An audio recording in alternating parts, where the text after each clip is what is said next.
माता की आज पंजाब दी इस गुरुआं पीरां दा दी धरती ते तुहाडे सारियां दे बीच आके मैनू मान महसूस हो रहा हो। पंजाबियों किवे हो? चढ़दी कला च हो? साथियों, कुछ समय पहले मैं यहां श्री गुरु रविदास जी के जन्मोत्सव का हिस्सा बनने आया था और आज हमारा जालंधर विकास के उत्सव का साक्षी बन रहा है। आज सुबह मुझे जींद से देश की पहली हाइड्रोजन ट्रेन शुरू करने का अवसर मिला है। आज जींद से ही मुझे कुरुक्षेत्र में एक भव्य सिख म्यूजियम के शिलान्यास का सौभाग्य मिला है। ये म्यूजियम हमारी गुरु परंपरा को, गुरुओं के ज्ञान को भावी पीढ़ी तक पहुंचाने में बड़ी भूमिका निभाएगा। ये गुरुओं की शिक्षाओं, उनके बलिदान और सेवा की परंपरा को जीवंत रूप में प्रस्तुत करने वाला प्रेरणा केंद्र बनेगा। हरियाणा की भाजपा सरकार ने हमारी सिख विरासत को भावी पीढ़ी तक पहुंचाने के लिए ये पवित्र काम शुरू किया है। साथियों, विकास कार्यों को गति देते हुए अब यहां जालंधर से कई नई रेल सेवाएं शुरू की गई है। आज अमृतसर से काशी के बीच रेल सेवा भी शुरू हुई है। इससे गुरु रविदास जी के भक्तों के लिए पंजाब से काशी जाना और अधिक आसान हो जाएगा। आज दौलतपुर चौक और करतौली के बीच नई लाइन भी शुरू हुई है। करतौली से अंबाला के बीच नई रेल सेवा को भी हरी झंडी दिखाई गई है। साथियों, आज ही लुधियाना बाईपास का शिलान्यास, दिल्ली अमृतसर कटरा एक्सप्रेसवे के एक और सेक्शन का लोकार्पण हुआ है। मैं ऐसे हर प्रोजेक्ट के लिए देशवासियों को और खास तौर पर पंजाब के मेरे भाई बहनों को बहुत बहुत बधाई देता हूं। आज भारत सरकार कनेक्टिविटी के, इंफ्रास्ट्रक्चर के अनेक ऐसे प्रोजेक्ट पर पंजाब में काम कर रही है। पंजाब में भाजपा सरकार नहीं है, लेकिन हमारा पंजाब विकसित हो, इसके लिए केंद्र की भाजपा एनडीए सरकार कोई कसर बाकी नहीं छोड़ रही है। साथियों, आज मैं विशेष रूप से जालंधर के लोगों की भी सराहना करूंगा, जिन्होंने स्वच्छता से स्वागत पहल के माध्यम से इस कार्यक्रम को और सार्थक बना दिया है। श्री गुरु रविदास जी ने समरसता और सामूहिक प्रयासों का जो संदेश दिया था, उसे आप सभी ने अपने व्यवहार में जीवंत किया है। ये अभियान कर्तव्य भावना का भी उत्तम उदाहरण बन रहा है। साथियों, आज के दिन मैं इस मंच से पंजाब के महान सपूत सरदार तेजा सिंह समुंदरी जी को भी अपनी श्रद्धांजलि देता हूं। आज उनका 100वां शहादत दिवस है। उन्होंने अंग्रेजी शासन काल में सिख हितों की रक्षा के लिए अनेक आंदोलन किए। सरदार तेजा सिंह जी ने अपना पूरा जीवन मातृभूमि की सेवा में समर्पित कर दिया। आज से शुरू हो रहे उनके शहादत वर्ष से जुड़े कार्यक्रमों से हम सभी को प्रेरणा मिलेगी। साथियों, केंद्र की भाजपा सरकार की भी प्राथमिकता है भारत के हर नागरिक की सेवा, भारत के हर नागरिक का जीवन आसान बनाना और उसे आगे बढ़ने के लिए नए नए अवसर उपलब्ध कराना। और इसलिए हम नागरिक देवो भव इस मंत्र पर चल रहे हैं।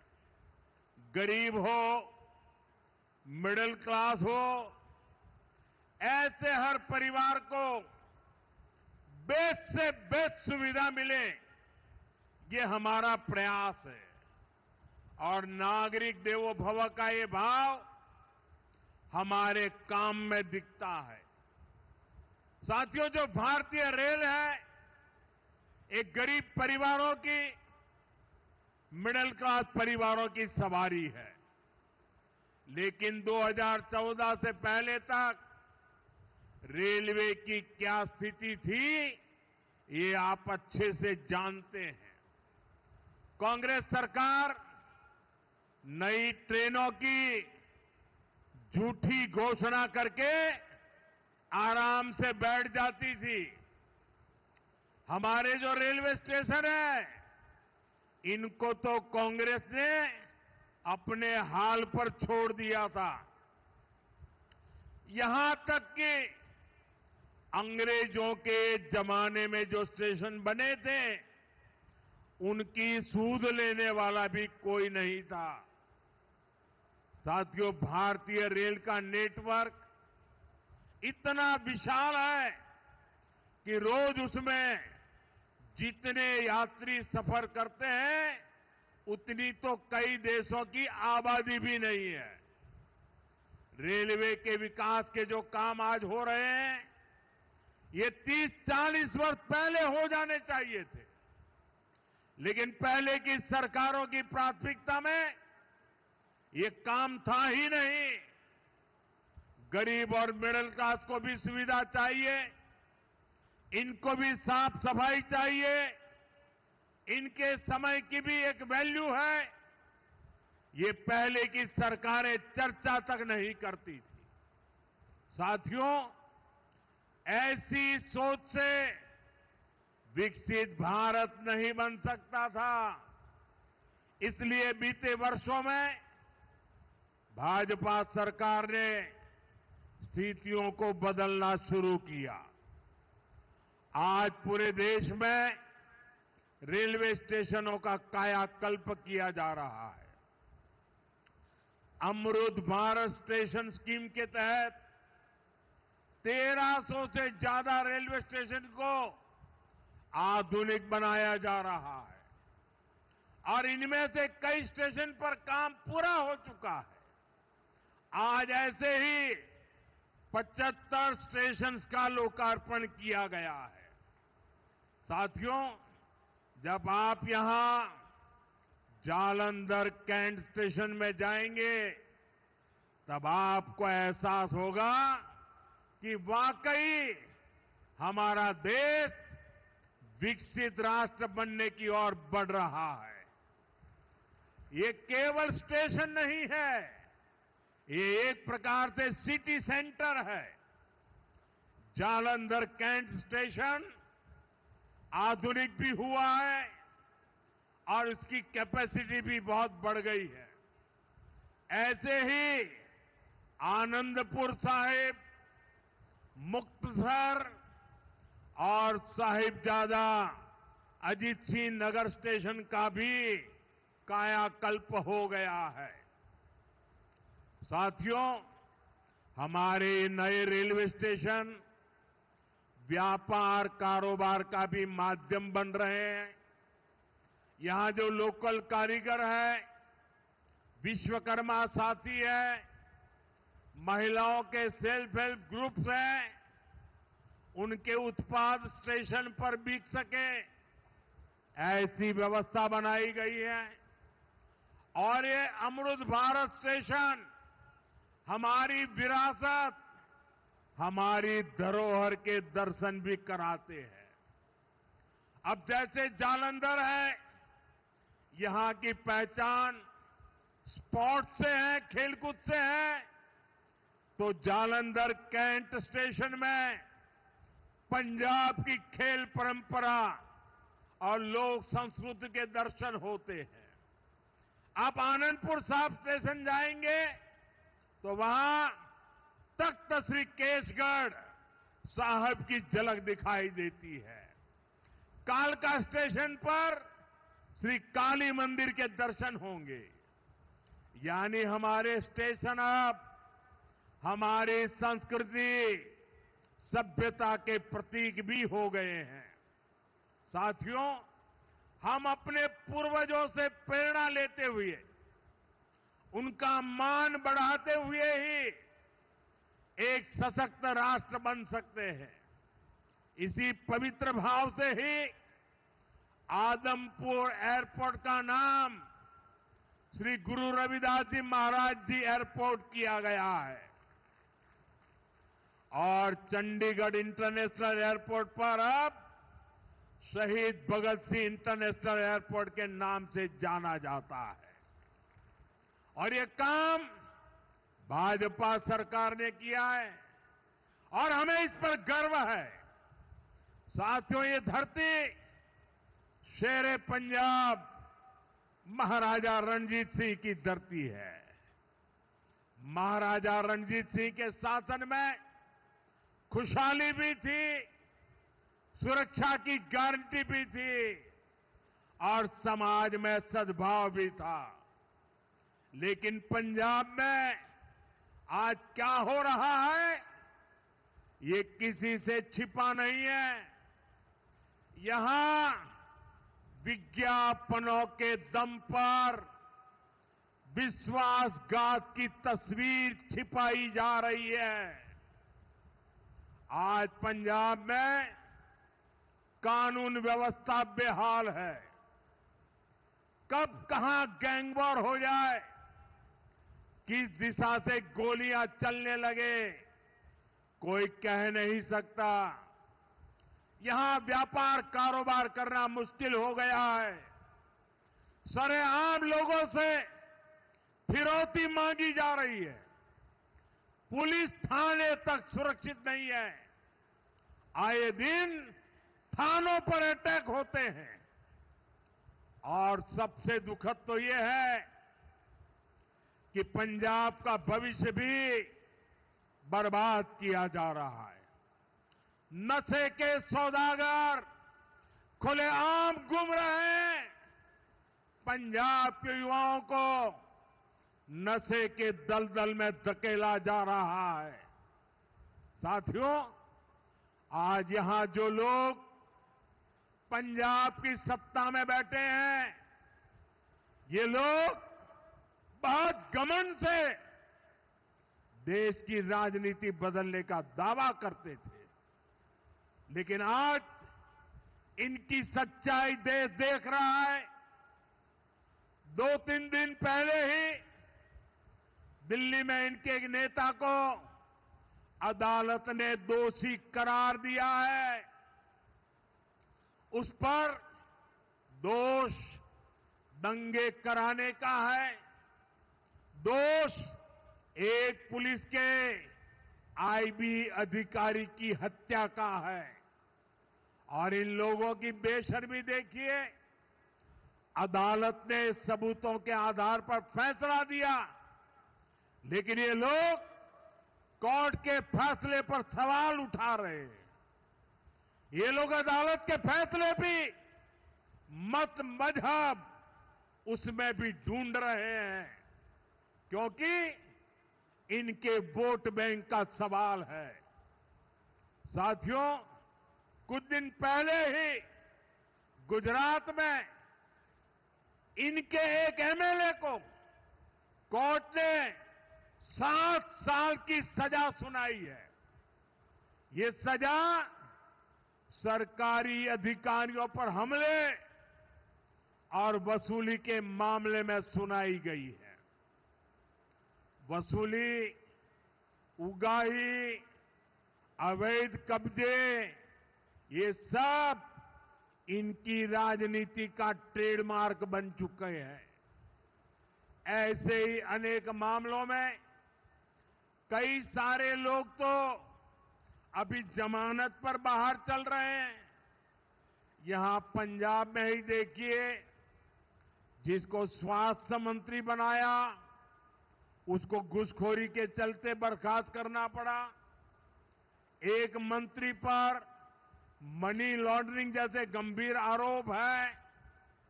इनके एमएलए घूस लेते हुए रंगे हाथ पकड़े जा रहे हैं।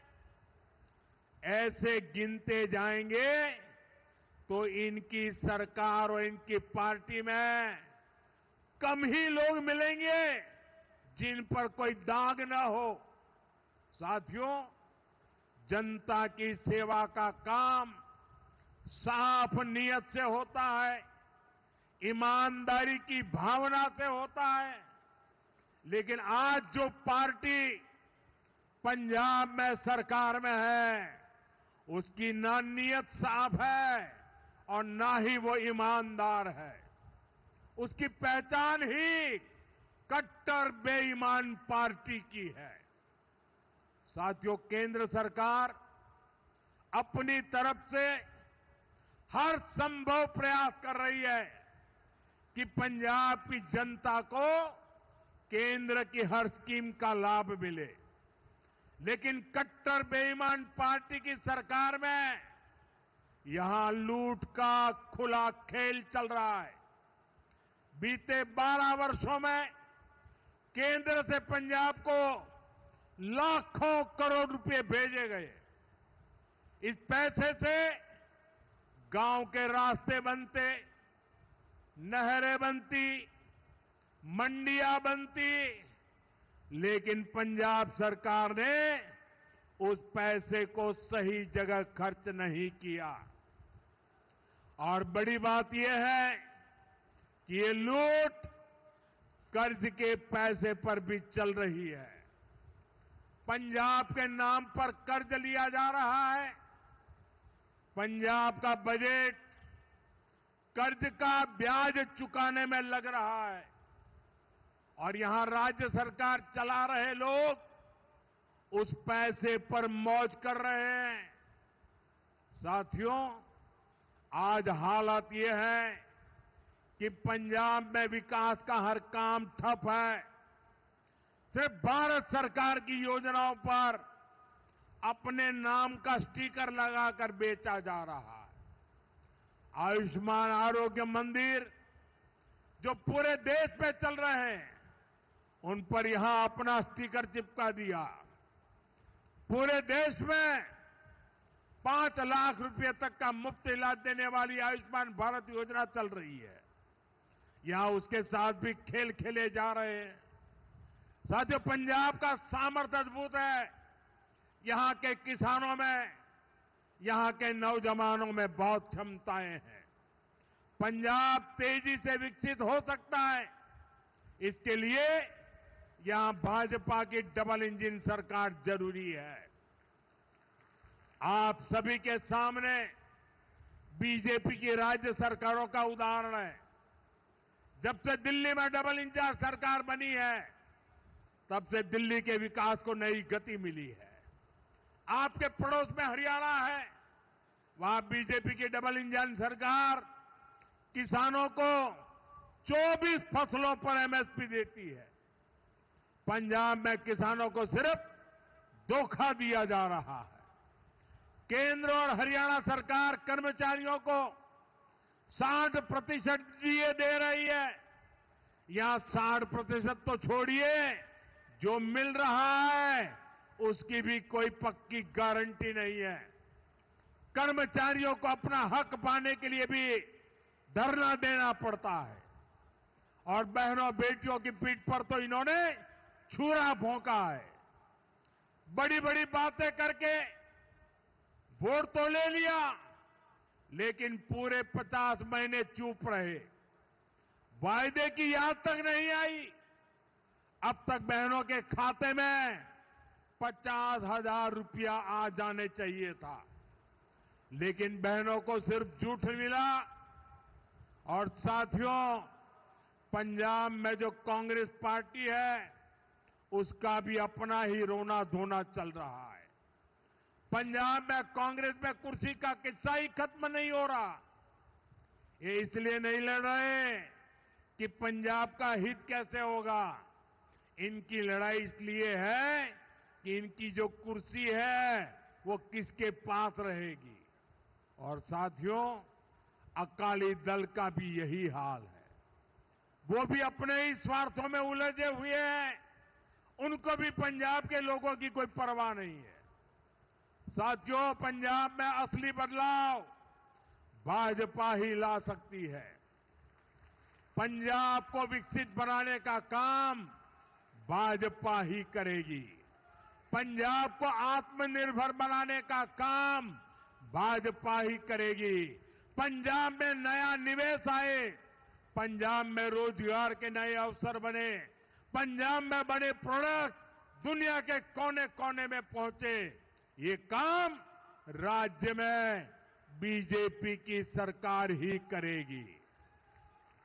साथियों, आज जालंधर आया हूं तो पंजाब के युवाओं से और जो खेलकूद की दुनिया में है, स्पोर्ट्स फील्ड में है, उनसे विशेष तौर पर अपनी बात कहूंगा। मुझे पंजाब के युवाओं के सामर्थ्य पर बहुत भरोसा है। हमने देखा है कि खेल के मैदान में पंजाब के युवा कैसे भारत की आन बान शान को ऊंचा रखते हैं। आज स्पोर्ट्स के गुड्स के लिए मशहूर इस शहर से मैं पूरे पंजाब के युवा साथियों से कहना चाहता हूं, ये आपके लिए अवसरों का समय है। खेलो इंडिया अभियान आपके लिए चलाया गया है। खेलो इंडिया स्पोर्ट्स पॉलिसी आपके लिए लाई गई है। आज भारत में नई स्पोर्ट्स इकोनॉमी विकसित की जा रही है।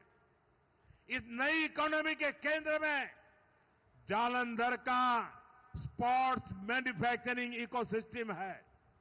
इस नई इकोनॉमी के केंद्र में कोच है, स्पोर्ट्स मेडिसिन है, स्पोर्ट्स साइंस है, स्पोर्ट्स यूनिवर्सिटीज है, सेंटर ऑफ एक्सीलेंसी है, स्पोर्ट्स स्टार्टअप्स हैं। साथियों, अभी मैं ऑस्ट्रेलिया और न्यूजीलैंड गया था। वहां इस विजन को लेकर काफी सारे समझौते हुए। मैं सभी युवाओं से कहूंगा, आप स्पोर्ट्स से जुड़िए, स्पोर्ट्स की दुनिया में अपना परचम लहराइए। हमारी सरकार हर तरह से आपके साथ है। साथियों, हमें पंजाब की आन बान शान को नई ऊंचाई पर ले जाना है। हमें पंजाब का नया भविष्य बनाना है। मोदी हरदम हर पल पंजाब के लोगों के साथ है।